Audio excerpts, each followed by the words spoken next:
Hello guys, हमारे YouTube channel पर आपका स्वागत है। अगर आपको वीडियोस पसंद आ रही हैं तो प्लीज़ लाइक करें, कमेंट करें और शेयर करें। अगर आपने चैनल को अभी तक सब्सक्राइब नहीं किया है तो प्लीज़ चैनल को सब्सक्राइब करें।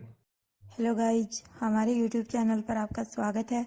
अगर आपने अभी तक चैनल को सब्सक्राइब नहीं किया है तो प्लीज़ चैनल को सब्सक्राइब करें, लाइक करें, कमेंट करें और अपने दोस्तों के साथ शेयर करें। यह सुनते ही रोहित और अनिका एक दूसरे के चेहरे को देखने लगते हैं। तभी करण गुलेरिया आगे कहते हैं, घबराओ मत, तुम दोनों ऐसा क्यों कर रहे हो? मैं इस बारे में तुमसे कुछ नहीं पूछूंगा। बस मुझे इसी बात की खुशी है कि मेरे बच्चों का परिवार खुशहाल है। हाँ, इतना जरूर कहूंगा, अगर मेरी किसी भी मदद की जरूरत हो तो बिना झिझक के कह देना। रोहित और अनिका दोनों को करण गुलेरिया की बात सुनकर बड़ा ही हल्का सा महसूस होता है, क्योंकि इस वक्त वह किसी भी तरह का सच करण गुलेरिया को नहीं बता सकते थे। इसके बाद करण अनिका से कहते हैं, अब तुम चाहो तो जाकर श्रेया से मिल सकती हो, तब तक मैं रोहित से बात कर लेता हूँ। अनिका अपनी जगह से उठती है और करण के पास जाकर उनके गले से लग जाती है। करण धीरे से अनिका के कान में कहते हैं, मुझे पता है कि तुम्हारी याददाश्त वापस आ गई है। अनिका झटके से पीछे होती है और हैरानी भरे चेहरे से करण की तरफ देखती है। करण मुस्कुराकर अनिका के सिर पर हाथ फेरते हुए एकदम धीरे से कहते हैं, लेकिन जब तक मेरी बेटी नहीं चाहेगी तब तक मेरे होठों पर यह बात दोबारा नहीं आएगी। क्या यह रोहित को भी पता है? अनिका जवाब में बदले में अपनी गर्दन हाँ में हिला देती है। इसके बाद अनिका एक प्यारी सी मुस्कुराहट अपने पापा को देती है और वहां से चली जाती है। करण गुलेरिया रोहित मारवा से कहते हैं, रोहित, अब मेरी उम्र हो चली है, मैं चाहता हूँ कि मेरे रहते हुए दोनों कंपनियों को मर्ज कर दो ताकि तुम दोनों कंपनियों की बागडोर एक साथ संभाल सको। रोहित कहता है, पापा, यह कंपनी आपके बाद अनिका की है, क्या आपने इस बारे में अनिका से कोई बात की? करण सवाल भरी निगाहों से रोहित की तरफ देखते हैं। रोहित अपनी बात को आगे बढ़ाता है, इस कंपनी से जुड़ा हुआ कोई भी फैसला आपकी या मेरी नहीं, बल्कि अनिका की रजामंदी से होना चाहिए। आपको इस बारे में पहले अनिका से पूछना चाहिए कि वह क्या चाहती है। करण पहले अपनी गर्दन हिलाते हैं और लंबी राहत की सांस लेते हैं। उसके बाद आगे कहते हैं, तुम ठीक कहते हो, लेकिन कंपनी में उसका कोई इंटरेस्ट नहीं है। कुछ पल रुककर रोहित करण के हाथ पर अपना हाथ रखता है और उसके पैरों के पास नीचे बैठकर उसकी आंखों में आंखें डालकर देखते हुए कहता है, पापा, जिस लड़की ने मेरे दिल में जगह बनाई वह सिर्फ एक डॉक्टर थी। उसकी जिंदगी का हर राज मुझे उससे प्यार होने के बाद पता चला। मैंने इस कंपनी के लिए अनिका से प्यार या शादी नहीं की। आप जल्दबाजी में या अपने मन पर बोझ रखकर या किसी भी गलतफहमी में कोई भी ऐसा फैसला मत लीजिएगा जो आपको नहीं लेना चाहिए, फिर जो अनिका नहीं चाहती। रोहित की बात सुनकर करण रोहित के सिर पर अपना हाथ रखते हैं और बड़े ही गर्व से कहते हैं, I am proud of you my son. फिर रोहित का हाथ पकड़कर उसे अपने पास बैठाते हैं और कहते हैं, मैं यह फैसला इसलिए ले रहा हूं क्योंकि मैं चाहता हूं कि मेरे रहते हुए सभी बोर्ड मेंबर तुम्हें अपने बॉस के रूप में अपना लें। यह मैं इसलिए कर रहा हूं ताकि आगे चलकर कोई भी कंट्रोवर्सी ना हो। फिर एक पल रुककर करण गुलेरिया अपनी बात को आगे बढ़ाते हुए कहते हैं, मैं रोहित मारवा की काबिलियत अच्छी तरह से जानता हूँ। इस तरह की कंट्रोवर्सी हो या कंस्पिरेशन, इससे रोहित मारवा को कोई फर्क नहीं पड़ता। इनसे निपटना तुम्हारे लिए बाएं हाथ का खेल है, लेकिन फिर भी उन परिवारों को फर्क पड़ता है जिनके घर हमारी कंपनी की वजह से चलते हैं। रोहित मारवा कहता है, आपका जो भी फैसला होगा मुझे मंजूर होगा, लेकिन प्लीज एक बार अनिका से बात जरूर कीजिएगा। मेरे लिए इस बात के बड़े मायने हैं कि वह क्या चाहती है। ठीक इसी वक्त सभी बच्चे दौड़कर करण गुलेरिया के कमरे के अंदर आते हैं। रोहित और करण की बातें करते हुए देखकर सभी अपनी अपनी जगह पर रुक जाते हैं। तभी रिया कहती है, नानू, क्या हम बाद में आए? करण गुलेरिया सभी बच्चों को प्यार करते हैं। रिया कहती है, नानू, हम लोगों ने एक कंपटीशन प्लान किया है, आफ्टर 1 वीक आपको उसमें आना होगा और वेन्यू है मारवा हाउस। करण गुलेरिया कहते हैं, लेकिन बेटा, इससे पहले कि करण गुलेरिया आगे कुछ कहते, रिया शोर मचाते हुए कहती है, नहीं नहीं नानू, आप मना नहीं कर सकते, आपको आना ही होगा, हम सब मिलकर खूब मजे करेंगे। करण गुलेरिया की उम्र खेलने की नहीं, खिलाने की है। तो हाजिर जवाब रिया फट से कहती है, यह भी ठीक ही है, फिर हमें जजेस की जरूरत होगी, मतलब नानू जज बनेंगे। तभी एक नौकर वहां आकर कहता है, नंदनी मैडम ने कहा है कि खाना तैयार है, आप सभी आ जाइए। इसके बाद वह वहां से चला जाता है। रोहित मारवा, करण गुलेरिया और सभी बच्चे लिफ्ट से होते हुए ग्राउंड फ्लोर पर डाइनिंग टेबल पर पहुंच जाते हैं। सभी बच्चे अपनी अपनी मनपसंद चीजें लेकर खाने लगते हैं। बाकी सब भी खाना शुरू कर देते हैं। तभी मौका देखकर करण गुलेरिया अनिका से कहते हैं, अनिका मेरा विचार है कि मारवा कंपनी और गुलेरिया ग्रुप ऑफ कंपनी दोनों कंपनियों को मर्ज कर दिया जाए। मैं इस पर तुम्हारी राय जानना चाहता हूँ।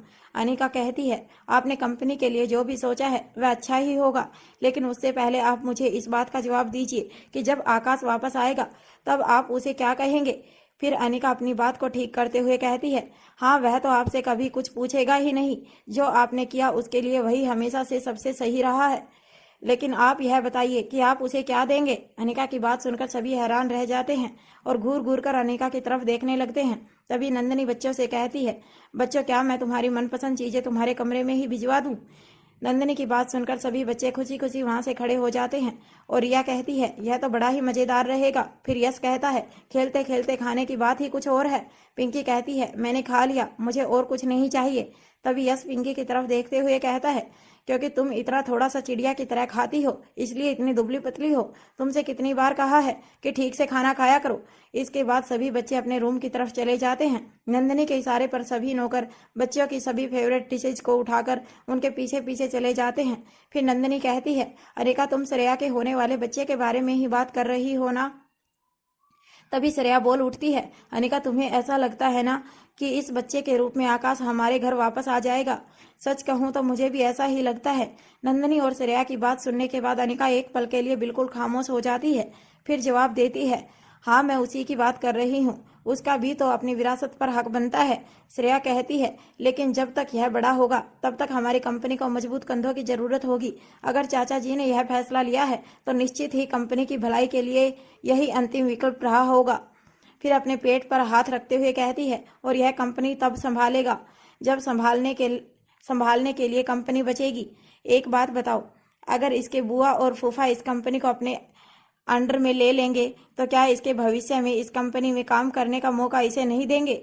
तभी करण गुलेरिया, मैं सभी दाव पेच अच्छी तरह से समझता हूँ।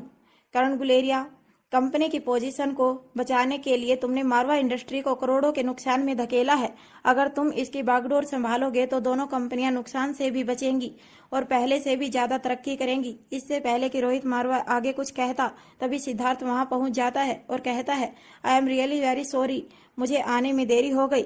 और उसके बाद सभी के साथ डाइनिंग टेबल पर बैठ जाता है। फिर आगे कहता है, मिस्टर मारवा, आपको तो पता ही होगा कि विशंभर नागर और उसके आदमियों का कुछ अता पता नहीं है। सुनने में आया है कि अंडरवर्ल्ड के लोगों ने रातों रात उन्हें गायब कर दिया है। लोगों का यहाँ तक कहना है कि वह मर चुका है। तभी खाना खाते खाते रोहित के गले में फंदा लग जाता है। तभी नंदिनी रोहित की तरफ पानी का गिलास बढ़ाती है और उसके बाद सिद्धार्थ से कहती है, भला किसी के मरने की खबर इतनी खुशी से और वह भी खाने के वक्त कौन बताता है। तभी सिद्धार्थ कहता है, अरे नहीं नंदिनी, तुम समझोगी नहीं, मेरे चेहरे पर उसके मरने की खुशी नहीं है। मैं तो अनिका और रोहित मारवा को यहाँ देखकर बहुत खुश हूँ। इतने में अनिका कहती है, पापा अगर आपको बिजनेस की जिम्मेदारियां परेशान कर रही हैं तो आपकी मदद के लिए रोहित है और फिर सिद्धार्थ भैया के ऊपर भी यह जिम्मेदारियां डाली जा सकती हैं। तभी सिद्धार्थ कहता है, नहीं, मुझसे यह नहीं होगा। मैं जब भी कंपनी के भले के लिए कोई फैसला लेता हूँ उससे हमारी कंपनी को सिर्फ नुकसान ही होता है। जब तक आकाश जिंदा था तब तक मुझे लगता था कि यह छोटे मोटे नफे नुकसान चलते रहते हैं, लेकिन आकाश मुझे यह सब इसलिए गिनवाता है क्योंकि वह खुद को ज्यादा काबिल साबित करना चाहता है। पर जब अब वह हमारे बीच नहीं रहा तब भी नुकसान करने के मामले में मेरा हाल बिल्कुल वैसा ही है। अब तक मुझे यह बात अच्छी तरह समझ में आ गई है कि मैं हमारे खानदानी बिजनेस को संभालने के लिए बिल्कुल भी नहीं बना हूँ। तभी नंदिनी सिद्धार्थ को ताना मारते हुए कहती है, पर मुझे तो ऐसा लगा जैसे कि तुम हमेशा से ही कंपनी में एक अच्छा ओहदा चाहते थे। सिद्धार्थ कहता है, हाँ मैं चाहता था, लेकिन अब मुझे नहीं चाहिए। और मैंने कहा ना, विशंभर नागर मर चुका है तो अब मुझे कंपनी में किसी बड़े पद की कोई जरूरत नहीं है। सिद्धार्थ की बात सुनकर सभी अचंभे में पड़ जाते हैं और सबकी निगाहें सिद्धार्थ पर टिक जाती हैं। सबको अपनी तरफ इस तरह देखते हुए देख सिद्धार्थ बात को संभालते हुए कहता है, मेरे कहने का मतलब है कि विशंभर नागर को टक्कर देने के लिए मेरे जैसे किसी काबिल व्यक्ति की जरूरत थी, पर अब वह जिंदा नहीं है तो मुझे कंपनी में किसी पद की जरूरत नहीं है।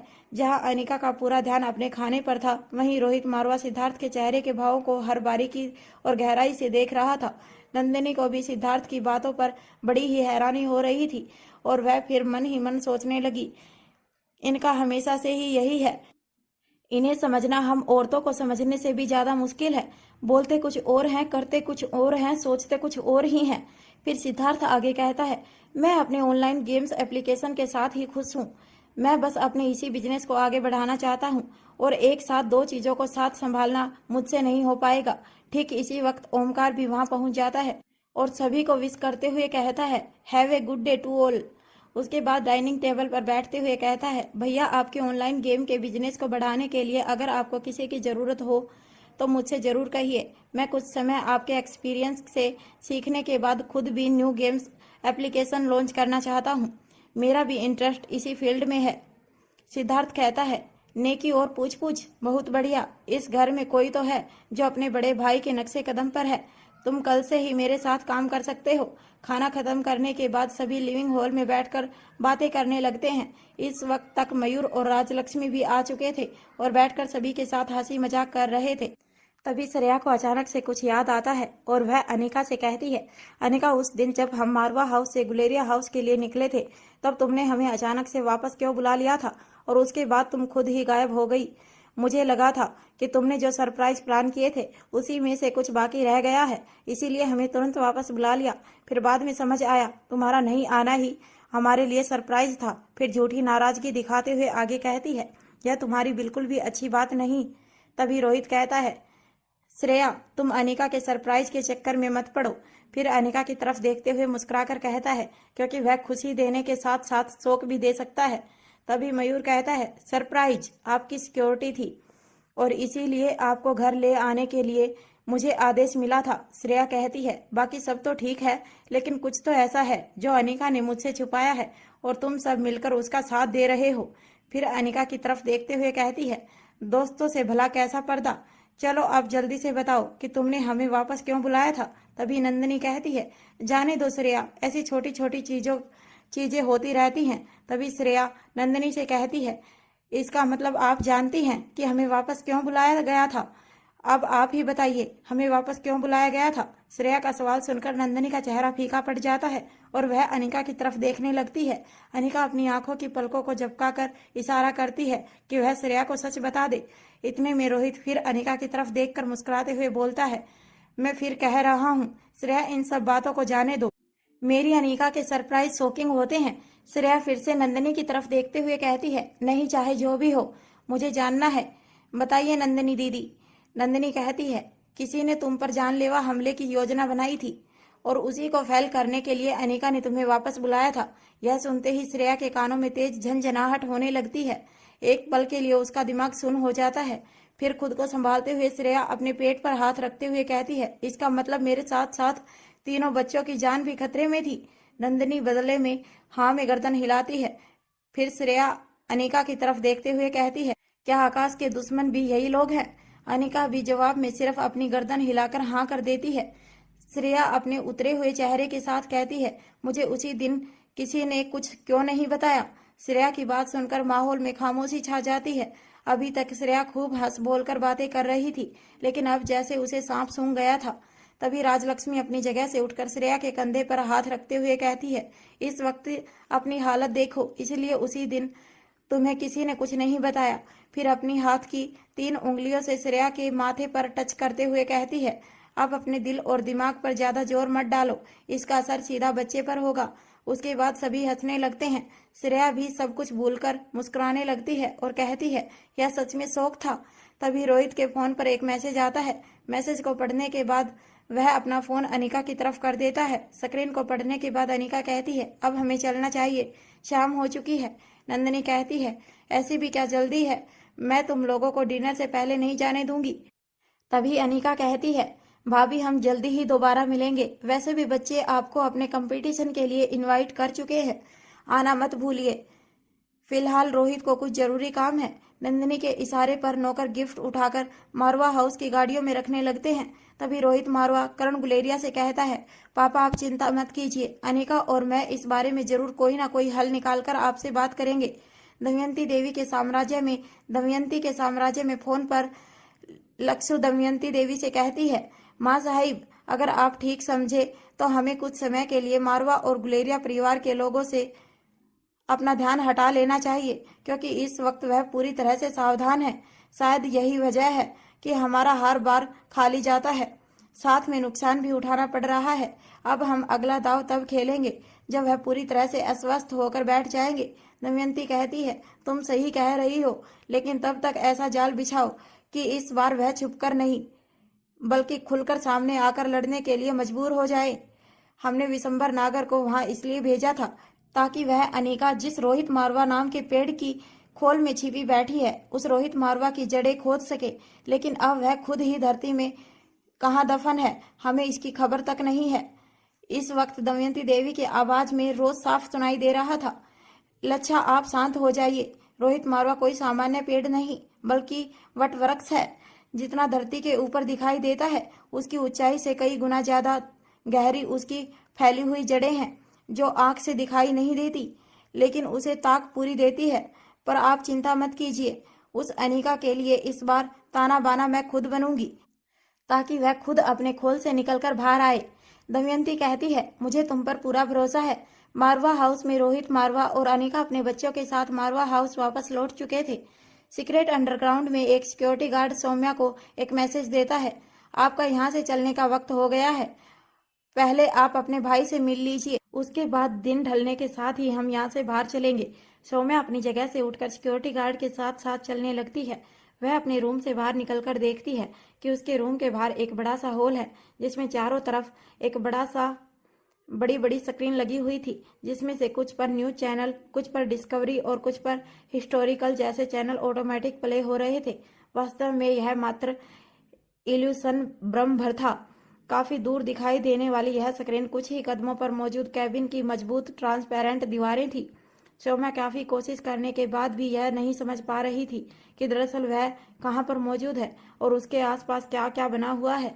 इस अंडरग्राउंड का नाम यूं ही सीक्रेट नहीं था, बल्कि इसे बनाने में प्रयोग की गई आधुनिक प्रणालियां गजब की थी। आज जैसी स्थितियों से निपटने के लिए ही सीक्रेट अंडरग्राउंड में यह सब व्यवस्थाएं की गई थी, जिन्हें इस वक्त चालू कर दिया गया था। कुछ दूर तक लगातार सिक्योरिटी गार्ड के पीछे पीछे चलने के बाद वह एक कमरे के सामने पहुंच जाती है, जो दिखने में बिल्कुल हॉस्पिटल में बने हुए किसी रूम की तरह दिखाई दे रहा था।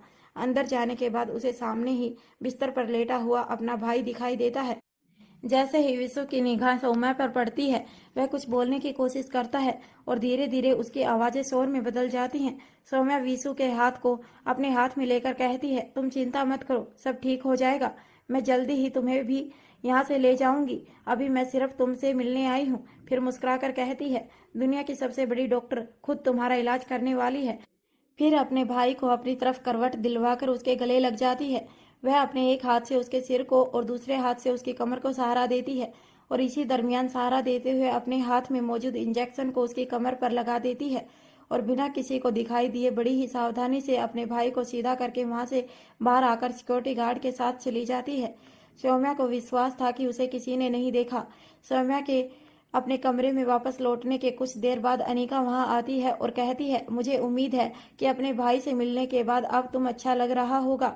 सौम्या अनिका की तरफ देखती है और अपनी जगह से खड़े होते हुए एक प्यारी सी मुस्कान देते हुए कहती है, थैंक यू सो मच। मैं आपको बता नहीं सकती कि मैं कितनी खुश हूँ कि मेरे भाई का इलाज दुनिया की सबसे बड़ी डॉक्टर खुद कर रही है। मैं अपनी पूरी जिंदगी कोशिश करूँ तब भी आपके यह एहसान चुका नहीं पाऊंगी। तभी अनिका कहती है, रुको रुको, शायद तुम्हें कोई गलतफहमी हुई है। हो सकता है कि तुम इस बारे में नहीं जानती हो। अनिका आगे बताना शुरू करती है, मुझे कुछ समय पहले किसी ने किडनैप कर लिया था। जब मैं यहाँ मारवा हाउस वापस पहुंची तो मुझे अपनी पुरानी जिंदगी के बारे में कुछ भी याद नहीं था। मेरे शरीर के घावों पर उनके निशानों से यह पता लगा कि शायद मुझे जान से मारने के लिए छोटी छोटी जहरीले पिनों से मुझ पर वार किए गए थे। उनमें से कुछ मेरी गर्दन और सिर पर भी लगी थी, जिसकी वजह से मैं अपनी याददाश्त खो चुकी हूँ। मुझे अब जो कुछ भी अपने बारे में पता है वह सब सिर्फ अपने बच्चों और परिवारजनों को बताई गई बातों की वजह से ही है। अब तुम्हारे भाई का इलाज दुनिया की सबसे बड़ी डॉक्टर नहीं करेगी, बल्कि अनिका करेगी। मैं तुम्हारे भाई के लिए अपनी डॉक्टरी की पढ़ाई एक बार फिर से करूंगी और इसके लिए मैं अब तक बहुत सारी किताबें पढ़ चुकी हूँ। जल्दी ही यूनिवर्सिटी से डिग्री हासिल करने के लिए एग्जाम भी दूंगी। लेकिन इन सब चीज़ों के बीच मैं तुम्हारे भाई का इलाज रुकेगा नहीं। क्योंकि उसके लिए मैं आयुर्वेदिक की किताबों को पढ़ने के साथ साथ उसका इलाज शुरू कर चुकी हूँ। अनिका की बात सुनकर सौम्या के चेहरे के भाव बदल जाते हैं। अनिका आगे कहती है, तुम्हें डरने की कोई जरूरत नहीं है। तुम्हारे भाई को कुछ नहीं होगा, क्योंकि हमारे पास और भी बहुत सारे डॉक्टर हैं। उनसे बातचीत करने के बाद ही मैं कोई भी एक्सपेरिमेंट तुम्हारे भाई पर करूंगी। सौम्या खुद को संभालते हुए कहती है, मुझे आप पर पूरा भरोसा है। जिंदगी देने वाला हमें मौत के मुंह नहीं धकेल सकता। इसके बाद अनिका वहां से वापस चली जाती है। रोहित और अनिका ड्राइंग हॉल में जब मौजूद थे, रोहित कहता है, सौम्या के लिए तुमने जो भी इंतजाम करने के लिए कहा था वह सब हो चुके हैं। एक बार और सोच लो, क्या उस सौम्या को यहाँ से भेजना ठीक रहेगा? अनिका कहती है, मुझ पर भरोसा रखो, आगे जो भी होगा ठीक ही होगा। उसके बाद रोहित वहां से जाने लगता है। क्या यह नहीं बताओगे कि अंडरवर्ल्ड के लोगों ने विशंभर नागर का क्या किया? अनिका का सवाल सुनकर रोहित के चेहरे पर हल्की मुस्कान आ जाती है और वह पलटकर अनिका के पास आता है। फिर उसकी कमर पर हाथ रखकर उसे अपनी तरफ खींचते हुए उसकी आंखों में देखकर एकदम धीमी आवाज में कहता है, योगराज की गुस्ताखी के लिए उसे भेंट। फिर अनिका के कान के पास जाकर धीरे से कहता है, क्या तुम्हें पता है यह लगातार छोटे छोटे हमले और जासूसी क्यों हो रही है? अनिका अपना बैलेंस बनाने के लिए अपने दोनों हाथ रोहित के कंधे पर रख देती है और अपने चेहरे को थोड़ा सा पीछे करके रोहित की आंखों में इस तरह देखती है जैसे वह इस सवाल के जवाब का इंतजार कर रही हो। रोहित मारवा कहता है, वह सिर्फ यह जानना चाहते थे कि अनिका की यादाश्त कभी गई भी थी या नहीं, और अगर गई थी तो अभी तक वापस आई है या नहीं। फिर इसी तरह अनिका को पकड़े हुए अपने दूसरे हाथ से सहारा देते हुए आगे कहता है, और इसी माहौल में तुम उस सौम्या को बाहर जाने दे रही हो, जो अब तक इस बात का अनुमान लगा चुकी होगी कि तुम्हारी यादाश्त वापस आ चुकी है। फिर अनिका के चेहरे के और करीब आकर आगे कहता है, तुम जो चाहो कर सकती हो, मैं तुम्हें मना नहीं करूंगा, लेकिन इस बार उनकी दी हुई खरोच भी अगर तुम तक पहुंची तो मैं बिना कुछ सोचे समझे उन्हें दुनिया के नक्शे से गायब कर दूंगा, चाहे उसका परिणाम कुछ भी हो। इस बार उनका सामना अनिका के रोहित से नहीं बल्कि द किंग मारवा से होगा। विशंभर नागर उनके लिए भेजा गया सिर्फ एक संदेश है, किंग इज बैक।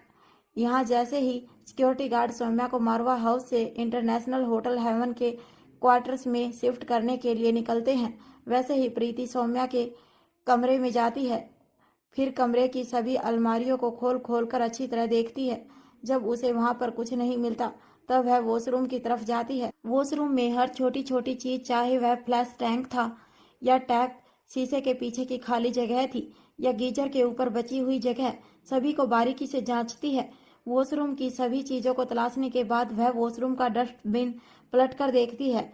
उसमें से भी उसे कुछ नहीं मिलता। वह वापस उसके रूम में जाती है। उसकी बेडशीट, गद्दे सबको हटाकर अच्छी तरह देखती है, लेकिन हर संभव कोशिश करने के बाद भी उसे ऐसी कोई चीज नहीं दिखाई देती जिसे क्लू का नाम दिया जा सके। फिर वह अपने सिर पर हाथ रखकर कुछ सोचने लगती है। उसके बाद प्रीति तेजी से वीसू के कमरे में जाती है। वह वीसू की आंख, नब्ज, धड़कने, सांसें, सभी क्रियाओं को ठीक तरह से जांचती है। अच्छी तरह जांच लेने के बाद भी उसके शरीर में ऐसी कोई भी असामान्य प्रक्रिया नजर नहीं मिल आती जिससे यह पता लगाया जा सके कि वीसू के शरीर के अंदर कोई इंजेक्ट किया गया था।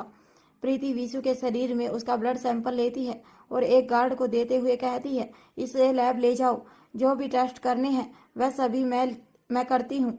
उसके सैंपल को लैब में भेजने के बाद कुछ टेस्ट अपने लेवल पर ही शुरू कर देती है, लेकिन कई घंटे तक वह ही एक जांच से दूसरी जांच करने में लगी रहती है। उसे पता ही नहीं चलता कि कब कब मैं सुबह हो गई। पूरी रात बीतने के बाद भी ऐसी कोई चीज उसके हाथ नहीं लगती जिसे वीसू के शरीर के लिए किसी तरह का खतरे या फायदे का नाम दिया जा सके। अब वह एक बार फिर से दोबारा से वीसू को जांचने के लिए जाती है। उसके शरीर में अभी भी सब कुछ पहले की तरह ही सामान्य था, लेकिन अब यह बात पूरी तरह से स्पष्ट हो गई थी कि उसकी जान को कोई खतरा नहीं था। फिर भी यह बड़ा सवाल था कि सौम्या ने बिना किसी को कुछ बताए वीसू को किस चीज का इंजेक्शन दिया था, और इससे भी बड़ा सवाल यह था कि उसने यह इंजेक्शन हासिल कैसे किया। इसके बाद प्रीति मारवा हाउस के सीसीटीवी कंट्रोल रूम जाती है। सौम्या के मारवा हाउस में आने के बाद से लेकर कल रात तक सभी वीडियो रिकॉर्डिंग्स को बारीकी से देखती है, लेकिन तब भी उसके हाथ कुछ नहीं लगता। इसके बाद प्रीति अपने थके हुए चेहरे के साथ अनिका के पास लिविंग हॉल में पहुंच जाती है। अनिका कहती है, क्या हुआ, तुम इतनी थकी हुई और उदास क्यों लग रही हो। प्रीति अनिका के पास बैठ जाती है और हताश होकर कहती है, उस सौम्या ने अपने भाई की बॉडी में कुछ तो इंजेक्ट किया है, लेकिन क्या, मैं बहुत कोशिश करने के बाद भी कुछ समझ नहीं पा रही हूँ। अनिका प्रीति की बेचैनी देखकर कहती है, पहले शांत हो जाओ और उसके बाद अपनी आंखें बंद करके इससे संबंधित हर घटना को अपने दिमाग के अंदर दोहराओ। कहीं ना कहीं कुछ ना कुछ ऐसा जरूर होगा जिससे तुम्हें कोई ना कोई जानकारी हासिल हो सके। अनिका के कहे अनुसार प्रीति ऐसी ही करती है और फिर थोड़ी देर बाद अपनी आंखें खोलकर कहती है, अनिका एक चीज है। अनिका प्रीति की तरफ देखती है। प्रीति आगे कहती है, सौम्या से मिलने के बाद विशु काफी शांत लग रहा था। मुझे लगा शायद अपनी बहन से मिलने की वजह से ऐसा है, लेकिन हो सकता है कि यह उस इंजेक्शन का असर हो। प्रीति की बात सुनकर अनिका बदले में सिर्फ एक स्माइल देती है और प्रीति के गाल पर हाथ रखकर वहां से चली जाती है। अनिका के जाने के बाद प्रीति मन ही मन सोचती है, मुझे पता लगाना होगा यह शांति मन की थी या शरीर की। अगली सुबह रिया, आर्यन और अलेक्जेंडर तीनों सनी से मिलने के लिए उसके रूम में चले जाते हैं। सनी अपने बिस्तर पर लेटा हुआ था। अंदरूनी तौर पर सनी अभी भी बहुत कमजोरी महसूस कर रहा था। उसके लिए अपने सहारे से उठकर बैठना एक मुश्किल काम था। थोड़ी देर बोलने के बाद उसे बहुत थकावट महसूस होने लगती थी और उसका सिर भारी हो जाता था। खाने पीने में अधिक से अधिक लिक्विड ले रहा था, जो कि उसे बेस्वाद लगता था। समय समय पर नौकर आकर उससे पूछकर उसे बिठाने और लेटाने का काम कर जाते थे। बच्चों के आने के बाद सनी कमरे में मौजूद ना का इशारा करता है। वह एक नौकर की मदद से सनी को बैठा देती है। रिया कहती है, देखो चाचू, हमने सिर्फ आपकी वजह से अपने कंपटीशन को पूरी 8 दिन पोस्टपोन किया है। आपको तब तक ठीक होना ही होगा। हेलो गाइज, हमारे यूट्यूब चैनल पर आपका स्वागत है। अगर आपने अभी तक चैनल को सब्सक्राइब नहीं किया है तो प्लीज़ चैनल को सब्सक्राइब करें, लाइक करें, कमेंट करें और अपने दोस्तों के साथ शेयर करें। सनी अपनी धीमी और उदास आवाज़ में कहता है, मैं कितना भी ठीक हो जाऊं, लेकिन फिर भी तुम्हारे कंपटीशन में भाग लेने लायक नहीं हो पाऊंगा। ऊपर से डॉक्टर ने धूल मिट्टी से दूर रहने के लिए कहा है। इनफैक्ट मैं अभी खुले में कहीं भी नहीं जा सकता। तभी रिया नखरे दिखाते हुए प्यार से कहती है, चाचू, खास आपके लिए ऑनलाइन गेम्स कंपटीशन भी रखे हैं, उसमें आपको धूल मिट्टी में दौड़ना नहीं पड़ेगा। सनी मुस्कुराकर धीरे से कहता है, मुझे तो लगता है कि यहीं कमरे में बैठकर मुझे तुम्हारी सभी गेम्स स्क्रीन पर देखनी पड़ेंगी। I am very excited for your games. लेकिन यह सोच कर मुझे बहुत बुरा लग रहा है कि मैं बाहर भी नहीं आ सकूंगा। ऐसा कहते हुए सनी के चेहरे पर उदासी साफ दिखाई देती है। तभी अलेक्जेंडर कहता है, डोंट वेरी चाचू, आप चाहे खेल पाए या ना खेल पाए, लेकिन खेलों को देख जरूर पाएंगे। यह मेरा आपको पक्का वाला प्रॉमिस है। तभी आर्यन कहता है, चाचू, आपने हमेशा मुझे फेवर किया है। आज आपके लिए मैं अपने भाई की पूरी मदद करूंगा। अगर उस दिन आप हमारे साथ बाहर नहीं होंगे तो हमें बिल्कुल भी अच्छा नहीं लगेगा। तभी सनी बच्चों से पूछता है, इस कंपटीशन में और कौन कौन आ रहा है। रिया जवाब देती है, ओ माय डियर चाचू, सरप्राइज अच्छे होते हैं, wait and watch, but I promise आप बिल्कुल भी बोर नहीं होंगे। इनफैक्ट आपको बहुत मजा आएगा। मल्होत्रा हाउस में नानी, किशन मल्होत्रा, अंजलि मल्होत्रा, क्रिस और श्वेता सभी लिविंग हॉल में मौजूद थे। नानी माँ अपनी आंखें बंद करके हाथ में स्फटिक की माला लेकर मन ही मन जाप कर रही थी। अंजलि डाइनिंग टेबल पर खाना लगवा रही थी और क्रिस अपने लैपटॉप पर कुछ जरूरी काम कर रहा था। श्वेता एक फाइल लेकर उसे पढ़ रही थी। तभी अपनी जगह से उठकर किशन के पास आती है और कहती है, पापा जरा यह देखिए, क्या आपको यह डील साइन करनी चाहिए? इस डील में हमारे लिए इतनी फ्लेक्सिबल मुझे कुछ ठीक नहीं लग रहा है। इससे पहले कि किशन मल्होत्रा कुछ कह पाता, अंजलि बीच में ही बोल पड़ती है, देखिए, अपनी बेटी को कोई भी सलाह देने से पहले उसे यह समझाइए कि हर चीज की एक उम्र होती है। माना कि फार्मेसी को इसकी बहुत ज़रूरत है, लेकिन इसकी अपनी ज़िंदगी की भी बहुत सारी ज़रूरतें हैं। उन्हें अनदेखा करना ठीक नहीं है। मैं इससे पूछ कर थक गई हूँ कि अगर कोई ऐसा लड़का है जो इसे पसंद है तो हमें बता दे, नहीं तो हमें लड़का ढूंढने दे। तभी श्वेता अपनी माँ की तरफ देखते हुए कहती है, मम्मा, मैंने कितनी बार कहा है, अभी मुझे अपनी ज़िंदगी के और भी बहुत सारे इम्पोर्टेंट काम निपटाने हैं। मुझे अभी अपनी फार्मेसी को कामयाबी की ऊंचाइयों तक ले जाना है। मैं बाद में शादी कर लूँगी। कौन सा मैं कहीं भागी जा रही हूँ जो आपको हर वक्त कन्यादान की फिक्र सताती रहती है। ऐसा कहकर वह मुस्कुराकर अपने पापा को ताली देने लगती है। किशन बदले में अपना हाथ आगे कर देता है। तभी अंजलि मामी अपनी आवाज में झूठा गुस्सा दिखाते हुए कहती है, दोनों बाप बेटी बैठकर खूब तालियां बजाओ और बाद में इन्हीं हाथों से अपना सिर पीटना, क्योंकि जिस बाद में की तुम बात कर रही हो उसी बाद में शादी के लिए जो लड़के मिलेंगे उनमें से किसी लड़के के सिर के बाल उड़ चुके होंगे तो किसी का पेट निकल चुका होगा, किसी की शक्ल अच्छी नहीं होगी तो किसी का कद छोटा होगा। उस उम्र में इंसान की आदतें इतनी पक्की हो चुकी होती हैं कि वह तुम्हारे हिसाब से बिल्कुल नहीं बदलेगा और हर तरीके से तुम्हें अपने हिसाब से बदलने की कोशिश करेगा। अब अंजलि अपनी बात कह ही रही होती है कि इतने में सभी के फोन पर एक साथ मैसेज आने की आवाज आती है। क्रिस अचंभित होकर कहता है, रिया का मैसेज है। तभी किशन, श्वेता और अंजलि तीनों अपना फोन देखते हुए एक साथ कहते हैं, मुझे भी। अभी चारों अपनी अपने फोन पर मैसेज पढ़ ही रहे होते हैं कि इतने में अंजलि मल्होत्रा के फोन पर रिया की कॉल आती है। अंजलि फोन उठाकर कहती है, कैसी है मेरी प्यारी सी नटखट रिया। रिया जवाब देती है, मैं एकदम अच्छी हूँ, आप कैसी हैं। अंजलि मामी कहती है, हम सब भी अच्छे हैं और तुम्हें खूब याद कर रहे हैं, हमें मिलने कब आ रही हो। रिया अपनी मीठी आवाज में जवाब देती है, अभी मैंने आपको बुलाने के लिए फ़ोन किया है तो पहले आपको मेरा इनविटेशन लेना होगा और उसके बाद फिर नानी हाउस आने का प्लान बनाएंगे। अभी आप जल्दी से स्पीकर ऑन कीजिए, मुझे सभी से एक साथ बात करनी है। अंजलि स्पीकर ऑन करके बाकी सभी के पास आ जाती है। फिर रिया कहती है, आई होप आप सभी ने मेरा इनविटेशन पढ़ ही लिया होगा, क्योंकि इस कंपटीशन में मेन कंपटीटर आपकी रिया है, इसीलिए मुझे चीयर अप करने के लिए आप सभी को आना होगा और नो एक्सक्यूज। श्वेता कहती है, हाँ हमने इनविटेशन पढ़ भी लिया है और ले भी लिया है, हम सभी ठीक वक्त पर पहुंच जाएंगे। तभी रिया शोर मचाते हुए कहती है, ये इट्स माय लवली मासी। फिर आगे कहती है, अभी मुझे फ़ोन रखना होगा क्योंकि अभी मुझे और भी बहुत सारे काम हैं, टाइम पर आ जाइएगा, मिलकर खूब मस्ती करेंगे। अभी अंजलि मल्होत्रा ने फ़ोन रखा ही था कि इतने में दरवाजे पर 2 बैल की आवाज़ सुनाई देती हैं। किशन मल्होत्रा अपनी जगह से उठकर दरवाजा खोलते हैं। तभी अंजलि मल्होत्रा को सामने घर के दरवाजे पर मिसेस शर्मा दिखाई देती है। मिसेस शर्मा एक मिलनसार औरत थी, सोसाइटी में इनका काफ़ी नाम था। इनका जितना रुतबा अपनी दौलत की वजह से था, उससे कहीं ज़्यादा उनके व्यवहार की वजह से उनकी जान पहचान बड़े से बड़े घरानों और मंत्रियों के साथ थी। मिसेस शर्मा ने इसी जान पहचान के चलते बहुत सारे लोगों के रिश्ते भी करवाए थे। अब हालात ऐसी हो गई थी कि अगर किसी को अपने जवान लड़के या लड़की के लिए कहीं अच्छा रिश्ता ढूंढना होता तो वो मिसेस शर्मा से ज़रूर कहते।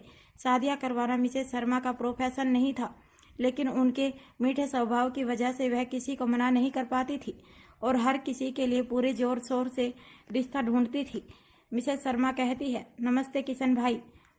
फिर घर के अंदर आते हुए कहती है, नमस्ते भाभी जी। कभी कभी तो मुझे लगता है कि आप हमारे घर का रास्ता भूल गई हैं और कभी कभी लगता है कि आप हमें ही भूल गई हैं। भला ऐसी भी क्या नाराज़गी है कि ना आप खुद मिलने आती हैं ना हमें मिलने के लिए बुलाती हैं। अंजलि आगे बढ़कर उनका स्वागत करती है और कहती है, ऐसी कोई बात नहीं है, आप तो जानती ही हैं घर के कामों से फुर्सत ही नहीं होती है। फिर मिसेस शर्मा के गले लगते हुए कहती है, आप बिल्कुल सही वक्त पर आए हैं, आइए साथ में बैठकर खाना खाते हैं। मिसेस शर्मा सभी के साथ डाइनिंग टेबल पर बैठ जाती है और फिर धीरे से अंजलि के हाथ पर अपना हाथ रखते हुए पूछती है, क्या तुम श्वेता की शादी के बारे में सोच रही हो। अंजलि आशा भरी निगाहों से मिसेस शर्मा की तरफ देखती है। मिसेस शर्मा कहती है, दरअसल एक बड़ा ही अच्छा रिश्ता आया है। उनका कहना है कि अगर खुद श्वेता को यह रिश्ता अच्छा लगे और वह हाँ कर दे तभी वह लोग बात आगे बढ़ाएंगे। मिसेस शर्मा ने यह बात धीमी आवाज में कही थी, लेकिन उसके बाद भी किशन और श्वेता ने साफ साफ सुन ली थी। वह दोनों ही मिसेस शर्मा की तरफ देखने लगते हैं। श्वेता और किशन को अपनी तरफ यूं घूरते हुए देखकर मिसेस शर्मा ने आगे कहा, लड़का इंटेलिजेंट और बिजनेसमैन होने के साथ साथ राजनीतिक घराने से संबंध रखता है। उसकी स्मार्टनेस की बात करूं तो उसे एक बार देखने के बाद हर लड़की उसकी कायल हो जाती है। इसके बाद मिसेस शर्मा विस्तार से उस लड़के के घराने, बिजनेस, फ्यूचर प्लान्स आदि के बारे में सभी बातें बता देती है। अंत में मिसेस शर्मा मुस्कुराकर श्वेता से कहती है, बेटा कोई कितना भी अच्छा क्यों ना हो, लेकिन उसका आचार विचार व्यवहार हमसे मिलना बहुत ज़रूरी होता है। अच्छी तरह सोच लो, चाहे तो लड़के से कुछ बार मिल लो, उसे जानो समझो, फिर अपना फैसला हमें बता देना। फिर अंजलि की तरफ देखते हुए कहती है, क्यों अंजलि, मैं ठीक कह रही हूँ ना। आखिर कोई लड़का कितना भी अच्छा क्यों ना हो, हम भी तो खूब सोच समझकर फैसला लेंगे ना। हमारी बेटी का सवाल है। अंजलि बिना कुछ कहे मुस्कुराकर हाँ में अपनी गर्दन हिला देती है। इसके बाद मिसेस शर्मा अपनी जगह से उठती है और कहती है, आप सभी को नमस्ते। उम्मीद करती हूँ कि जल्दी ही मिलना होगा। ऐसा कहकर वह वहाँ से वापस चली जाती है। तभी श्वेता अपनी जगह से उठती है और वापस वही फाइल उठाकर लाती है जिसे थोड़ी देर पहले वह अपने पापा को दिखा रही थी। फिर उस पर लिखी हुई डिटेल की तरफ इशारा करते हुए अपनी मम्मा और पापा से कहती है, देखिए जहाँ से यह रिश्ता आया है वहीं से यह डील भी आई है। मैं कह रही थी ना कि कुछ तो गड़बड़ है। इसके बाद श्वेता मन ही मन सोचती है, मैं बिना अनिका दी से बात किए अपनी जिंदगी का इतना बड़ा फैसला नहीं लूंगी। अपनी जिंदगी की गलतियों को बार बार दोहराने से अच्छा है कि किसी समझदार की सलाह ली जाए। अगली सुबह मारवा हाउस में यहाँ भूमिका अपने बेड पर लैपटॉप के सामने बैठकर अपने पैर को उठाकर एक जगह से दूसरी जगह पर खिसका रही थी। तभी भूमिका का फोन रिंग करने लगता है। भूमिका अपना फोन उठाती है तो उधर से आवाज सुनाई देती है, मैडम आपका शक बिल्कुल सही था। अगर मैं यह कहूँ कि आप जितना सोच रही थी यह उससे भी ज्यादा खतरनाक है तो यह बिल्कुल सही होगा। भूमिका कहती है, आप जो भी बताना चाहते हैं वह डिटेल में बताइए। उधर से आवाज आती है, मैडम मुझे नहीं लगता कि इस बारे में फोन पर बात करना ठीक रहेगा। आप एक बार ठीक हो जाए उसके बाद मैं आपको सब बताऊंगा और दिखाऊंगा भी। भूमिका कहती है, यह मामला इतना संजीदा है कि हम इंतजार नहीं कर सकते। अगर आप फोन पर बात नहीं करना चाहते तो मैं वहां आ जाती हूँ। उधर से आवाज आती है, नहीं मैडम इस हालत में आप यहाँ मत आइए। मैं एक काम करता हूँ, मैं खुद वहाँ आपसे मिलने आता हूँ। वहीं मारवा हाउस के सीक्रेट अंडरग्राउंड से प्रीति हड़बड़ाती हुई बाहर निकलती है और अनिका को ढूंढते हुए सीधा उसके बेडरूम के पास पहुंच जाती है। फिर दरवाजे पर खटखटाते हुए कहती है, अनिका दीदी प्लीज जल्दी बाहर आइए, मुझे आपकी मदद की जरूरत है। प्रीति की आवाज सुनकर अनिका तुरंत दरवाजा खोलकर बाहर आती है और कहती है, क्या हुआ, तुम इतनी घबराई हुई क्यों हो? प्रीति जल्दी जल्दी बोलते हुए जवाब देती है, मुझे नहीं पता कि क्या हुआ है, मेरा मतलब है कि मुझे कुछ समझ नहीं आ रहा। फिर अपने सिर पर अपना हाथ मारने के बाद अनिका का हाथ पकड़ते हुए कहती है, आप मेरे साथ चलिए, खुद देख लीजिए। ऐसा कहकर वह अनिका को लेकर वापस सीक्रेट अंडरग्राउंड में चली जाती है। इस वक्त वह दोनों उस लड़की के सामने खड़े होते हैं जिसकी उम्र पकड़ी गई औरतों में सबसे कम थी।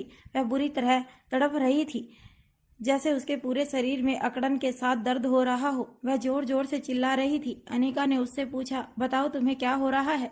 उसने जवाब दिया, मुझे बचा लो, मुझे बहुत दर्द हो रहा है, मुझे नहीं पता मुझे क्या हुआ है। ऐसा कहकर वह जोर जोर से रोते हुए चिल्लाने लगती है। तभी प्रीति कहती है, अनिका दी मुझे कुछ समझ नहीं आ रहा।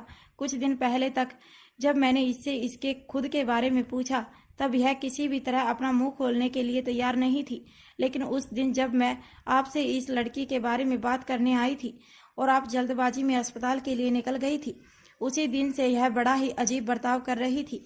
इसमें मेरे हर सवाल का जवाब दिया और अपने बारे में सब कुछ बताया, लेकिन उससे भी बड़ी हैरानी की बात यह थी कि इसे यह याद ही नहीं था कि यह यहाँ कैसे और किस वजह से आई।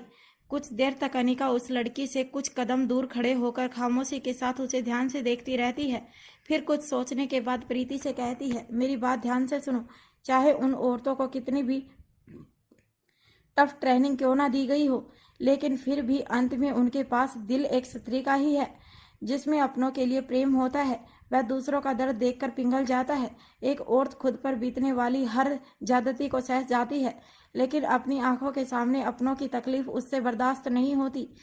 अब जैसा मैं कहती हूँ वैसा करो। इसके बाद अनिका अपना प्लान प्रीति को बता देती है। उसके बाद आगे कहती है, अगर वह अपना मुंह खोलती है तो इस लड़की की जान भी बच जाएगी और हमें यह भी पता चल जाएगा कि इन औरतों में बदलाव संभव है या नहीं, इन्हें जीने का दूसरा मौका मिलना चाहिए या नहीं। दूसरा, अगर उन पर कोई फर्क नहीं पड़ता तो फिर इससे यह बात साफ है कि यह सब दमयंती देवी के इशारों पर नाचने वाली मशीनें बन चुकी हैं। इन्हें सिर्फ उसी नज़र से देखा जाना चाहिए जैसे किसी दुश्मन को देखा जाता है। फिर इन सब को मार देने में कोई हर्ज नहीं। ऐसा कहकर अनिका वहां से बाहर जाने लगती है, लेकिन कुछ ही दूर जाने के बाद अचानक से उसके दिमाग में एक बात कौंध जाती है। कहीं ऐसा तो नहीं कि जो डोज यादाश्त को मिटाने के लिए दी गई थी यह उसका साइड इफेक्ट हो। जैसे कि यह ख्याल अनिका के दिमाग में आता है, अनिका के पैर अपनी जगह पर जम जाते हैं। उसे अपने पूरे शरीर में बिजली का करंट सा महसूस होता है। उसके दिमाग में सबसे पहले सनी का ख्याल आता है। सनी को बचाने के लिए मैंने क्या कुछ नहीं किया? क्या उसे मैंने अपने ही हाथों से जीवन के अंत की ओर भेज दिया है? क्या उसे भी इतनी ही तकलीफ से गुजरना होगा? ऐसा सोचते हुए उसके पैर खुद ब खुद मुड़ जाते हैं और वह मन ही मन सोचती है, नहीं, ऐसा नहीं हो सकता। मैं सनी को कुछ नहीं होने दे सकती। अगर उसे कुछ हो गया तो मैं खुद को क्या जवाब दूंगी? मैं रोहित और अपने बच्चों का सामना कैसे करूंगी? इसके बाद उसे सनी के माता पिता रोहिणी और वरुण मारवा का ख्याल आता है और उसकी आंखों के सामने वह रोते बिलखते हुए दिखाई देने लगते हैं। अनिका को एसी की ठंडक में भी पसीने आने लगते हैं। वह वहीं एक चेयर पर बैठ जाती है। कुछ देर तक अपने दोनों हाथों से अपने चेहरे को ढककर आगे की ओर झुककर बैठी रहती है।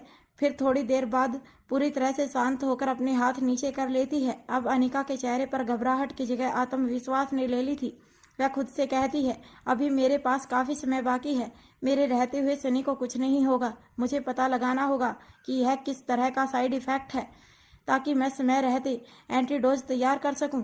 इसके बाद वह सीधा उस लड़की के कैबिन में पहुंच जाती है जो दर्द से तड़प रही थी। सबसे पहले अनिका एक इंजेक्शन की मदद से उसके ब्लड के कुछ सैंपल लेती है। फिर प्रीति से कहती है, मैंने तुम्हें जो कुछ भी कहा है उसे बड़ी ही होशियारी से करना और जितना जल्दी हो सके इस काम को पूरा करो। अगर तुम्हें कोई भी जानकारी हासिल होती है तो सबसे पहले मुझे खबर करना। ऐसा कहकर वह सीक्रेट अंडरग्राउंड से बाहर निकल जाती है और रोहित को मैसेज करके अपने रिसर्च लैब जाने की खबर दे देती है। जैसे ही वह अपने बेडरूम की तरफ बढ़ने लगती है, कुछ सोचकर रुक जाती है और फिर सीधा सनी के रूम में चली जाती है। इस वक्त सनी का बेड सिरहाने की तरफ से उठा हुआ था। सनी आंखें बंद करके अपने सिर को पीछे की तरफ टिकाकर बैठा हुआ था। अनिका सनी से धीमी आवाज में पूछती है, सनी क्या तुम नींद में हो? अनिका की आवाज सुनकर सनी बंद आंखों से ही जवाब देता है, नहीं भाभी, बस थोड़ा भारी भारी महसूस हो रहा है। फिर आंखें खोलकर कहता है, आपके साथ रोहित भैया नहीं आए? अनिका मुस्कुराकर जवाब देती है, क्या उनका मेरे साथ आना जरूरी है? क्या मैं खुद तुम्हें मिलने नहीं आ सकती? अनिका की बात पर सनी मुस्कुरा देता है और कहता है, मेरा वह मतलब नहीं था। अनिका कहती है, चलो छोड़ो इन सब बातों को, यह बताओ अब तुम्हारी तबीयत कैसी है और तुम्हें कैसा महसूस हो रहा है? सनी कहता है, मेरी तबीयत ठीक है पर मुझे बहुत बेचैनी महसूस होती है। इस तरह खाली बैठे बैठे मेरा दम घुट रहा है। अनिका सनी को समझाते हुए कहती है, तुम्हारा बहुत सारा ब्लड लॉस हुआ है और तुम्हारा ऑपरेशन भी हाल ही में हुआ है। तुम्हें यह सब वीकनेस की वजह से महसूस हो रहा है। बॉडी को रिकवर करने में कुछ वक्त लगता है। तुम जल्दी ही एकदम ठीक हो जाओगे। फिर एक पल रुककर आगे कहती है, अगर किसी भी तरह की दिक्कत महसूस हो या कुछ भी अब नॉर्मल फील हो तो बिना कुछ ज़्यादा सोचे मुझे कॉल कर देना। तुम्हारे लिए तुम्हारी डॉक्टर प्रीति को हर वक्त तुम्हारे आसपास ही रखा गया है। मैं तुरंत उसे लेकर तुम्हारे पास आ जाऊंगी। इसके बाद मुस्कुराकर सनी के कंधे पर हाथ रखती है और वहां से वापस चली जाती है। इसके बाद वहां से सीधा अपने बेडरूम में जाकर अंडरग्राउंड सीक्रेट रिसर्च लैब में चली जाती है। मल्होत्रा हाउस में श्वेता का रूम फर्स्ट फ्लोर पर बना हुआ था। वह लगातार अपने रूम में इधर उधर टहल रही थी। उसने अपना एक हाथ अपनी कमर पर रखा हुआ था और दूसरे हाथ में फोन लेकर उसे अंगूठे और उंगली के बीच में घुमा रही थी। बहुत सोच विचार करने के बाद जब श्वेता को यह समझ नहीं आता कि वह अनिका से क्या कहे, तब वह अनिका को एक मैसेज कर देती है, अनिका दी, मुझे आपसे मिलना है। अपनी पर्सनल लाइफ के कुछ पर्सनल डिसीजन लेने में आपकी हेल्प चाहिए। मैसेज करने के बाद श्वेता अपने बेड पर बैठ जाती है और फोन को बेड पर एक तरफ फेंक देती है। श्वेता के रूम का दरवाजा हल्का खुला हुआ होने की वजह से उसे नीचे से अपनी मम्मा अंजलि की आवाज़ सुनाई देती है, जैसे कि वह किसी से कह रही हो, आप बैठिए, मैं श्वेता को बुलाकर लाती हूँ।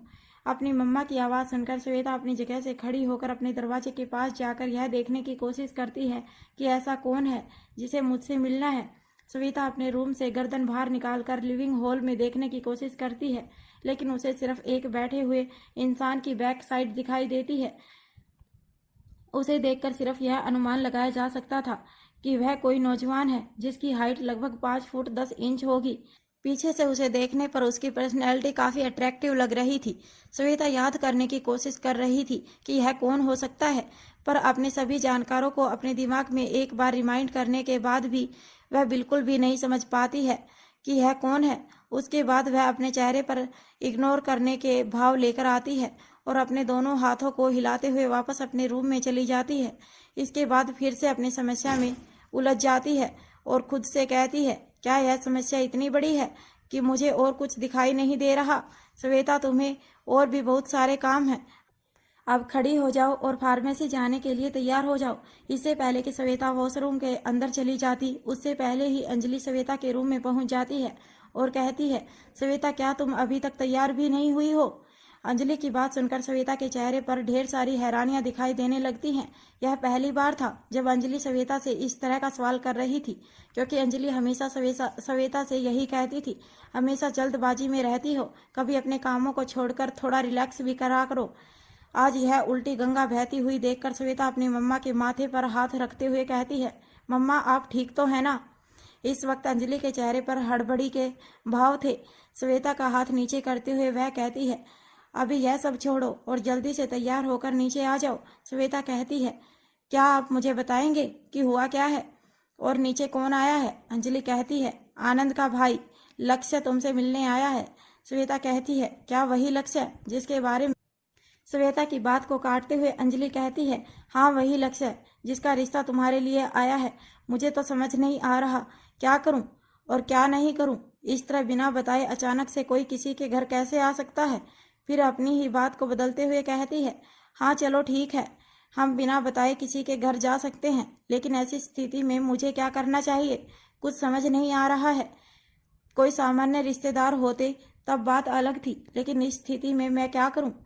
ऊपर से तुम्हारे पापा मॉर्निंग वॉक से अभी तक नहीं लौटे हैं, जबकि सूरज सिर पर चढ़ आया है। अपनी माँ को इस तरह पजल होते हुए देखकर श्वेता कहती है, कम डाउन मम्मा, सबसे पहले आप बैठ जाएं। ऐसा कहकर वह अपनी माँ को अपने बेड पर बैठा देती है और कहती है, अब आप शांत हो जाओ। यह सिर्फ रिश्ते वाले हैं, आपके रिश्तेदार नहीं, जिसके लिए आप इतना हड़बड़ा रही हैं। अगर चीज़ें ठीक रहेंगी तो वह आपके भविष्य में रिश्तेदार बनेंगे। अगर आपकी खातिरदारी में कोई कमी रह भी जाती है तो इसमें आपकी कोई गलती नहीं है, क्योंकि वह बिना बताए आए हैं। इसीलिए रिलैक्स हो जाओ। श्वेता की बात सुनकर अंजलि मन को तसल्ली मिलती है। श्वेता आगे कहती है, मैं जब तक तैयार होकर आती हूँ तब तक आप उन्हें नाश्ता पानी देकर उनसे बातें कीजिए, उसके बाद मैं खुद संभाल लूंगी। श्वेता मन ही मन सोचती है, ये किस तरह के लोग हैं जो बिना बताए रिश्ता जोड़ने से पहले ही किसी के घर चल पड़े। और एक मेरी मम्मा है, हर छोटी छोटी बात पर इनके हाथ पैर फूलने लगते हैं। अंजलि वापस लिविंग हॉल में जाती है और नौकरों को नाश्ता पानी के लिए इशारा कर देती है। उसके बाद खुद जाकर लक्ष्य के पास बैठ जाती है और कहती है, तुम्हें इस तरह अकेले बैठना काफ़ी अजीब लग रहा होगा, पर माफ़ करना, मुझे और भी ज़्यादा ऑकवर्ड लग रहा है कि मैं तुम्हें यहाँ अकेले छोड़कर घर में इधर उधर घूम रही हूँ। दरअसल इस वक्त तुम्हें कंपनी देने के लिए घर पर ना तो श्वेता का भाई है और ना ही श्वेता के पापा हैं, लेकिन बस थोड़ी बहुत देर में वह आते ही होंगे। लक्ष्य बड़ी ही विनम्रता से कहता है, आंटी जी, आप इस तरह की बातें कहकर मुझे शर्मिंदा मत कीजिए। शरीफ लोग इस तरह बिना बताए शरीफ लोगों के घर नहीं जाया करते।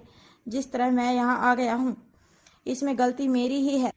दरअसल बात यह है कि मैं औरतों का बहुत सम्मान करता हूँ। मेरी पहली कोशिश होती है कि मेरी वजह से किसी भी फीमेल को किसी भी तरह की प्रॉब्लम फेस ना करनी पड़े। मैं यहाँ इसलिए आया हूँ क्योंकि मैं नहीं चाहता कि मेरे माता पिता यहाँ आए और श्वेता जी के लिए किसी तरह की धर्म संकट जैसी स्थिति खड़ी हो। मैं उससे पहले वह मुझसे मिलकर यह तय कर सके कि उन्हें मेरे जैसा इंसान चाहिए भी या नहीं, मैं उनके जीवन साथी की इमेज में फिट बैठूंगा या नहीं।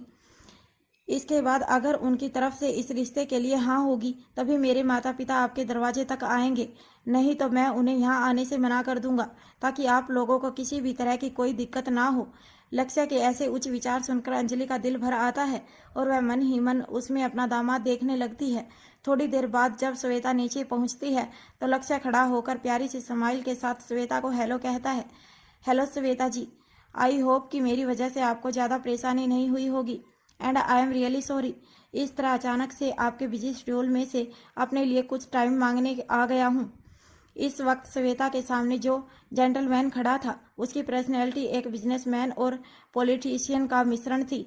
लगभग 27 से 28 साल की उम्र, गेहुआ रंग, अच्छी तरह से सेट की गई दाढ़ी और बाल रंगीन बारीक फ्रेम के साथ पहना हुआ चश्मा, एकदम फिट मस्कुलर बॉडी और ऊपर से बूट शर्ट पैंट के साथ जवाहर का जैकेट, बड़ी बड़ी आंखों में ऐसा कॉन्फिडेंस कि किसी को भी अपनी तरफ खींच ले, और चेहरे पर मुस्कुराहट के साथ आवाज में सम्मान व विनम्रता किसी के भी मन पर पहली ही मुलाकात में ऐसी प्रभावशाली छाप छोड़ती थी कि किसी भी तरीके की कमी को ढूंढा ही ना जा सके।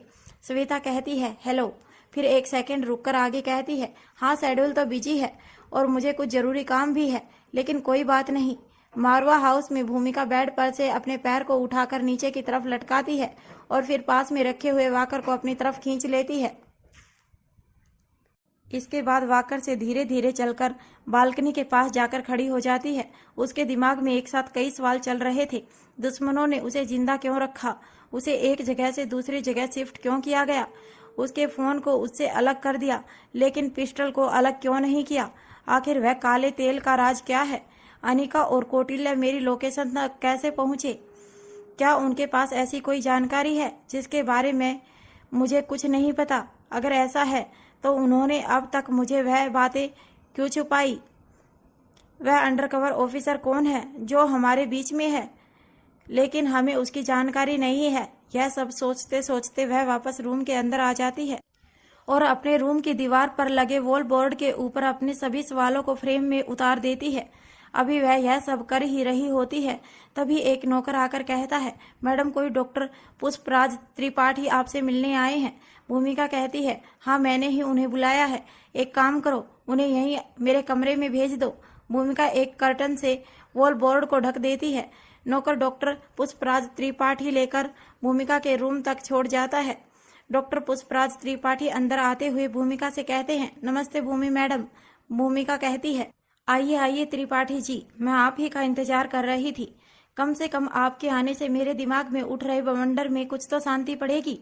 त्रिपाठी जी हंसकर कहते हैं मैं कुछ समझा नहीं मैडम। भूमिका कहती है मतलब यह कि कुछ सवालों के जवाब मिलेंगे तो मेरे दिमाग का बोझ कुछ कम होगा। त्रिपाठी जी कहते हैं यह भी अच्छी बात है। भूमिका कहती है त्रिपाठी जी बताइए आप क्या बताना चाहते थे और हर बात डिटेल में बताइएगा, मेरे लिए हर छोटी से छोटी बात जानना जरूरी है। त्रिपाठी जी कहते हैं जानता हूँ भूमिका मैडम, आप चिंता मत कीजिए, सब कुछ विस्तार से बताता हूँ।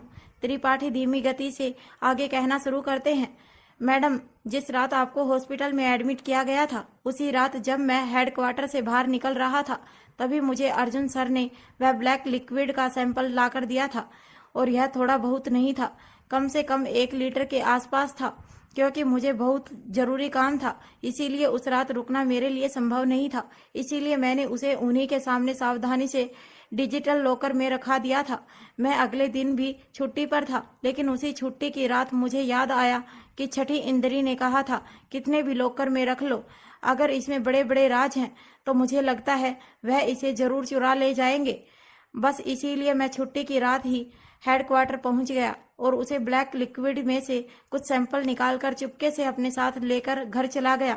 अगले दिन जब सभी आपको मिलने हॉस्पिटल आए थे तो मैं भी घर से सीधा हॉस्पिटल पहुंचा और उसके बाद जब हेडक्वार्टर लौटा तो वह सैंपल लॉकर में से गायब था। पुष्पराज त्रिपाठी की बातें सुनकर भूमिका के दिमाग में पिछली सभी बातें सकस करने लगती हैं। अर्जुन ने कहा था कि एक को छोड़कर मुझे सब मिलने आए हैं। जहां तक मुझे याद है ऐसा कोई भी नहीं था जो उस दिन मुझे मिलने नहीं आया था, सभी आए थे और काले तेल के सैंपल को उसी दिन या बीती रात में चुराया गया था। पुष्पराज त्रिपाठी के अनुसार उस वक्त का सीसीटीवी फोटोज भी मौजूद नहीं है, इसका मतलब उन्हें हैक किया गया था और यह काम एक बेहतरीन हैकर ही कर सकता है। कैमरा हैक करना एक बात है लेकिन डिपार्टमेंट के अंदर घुसना दूसरी बात है।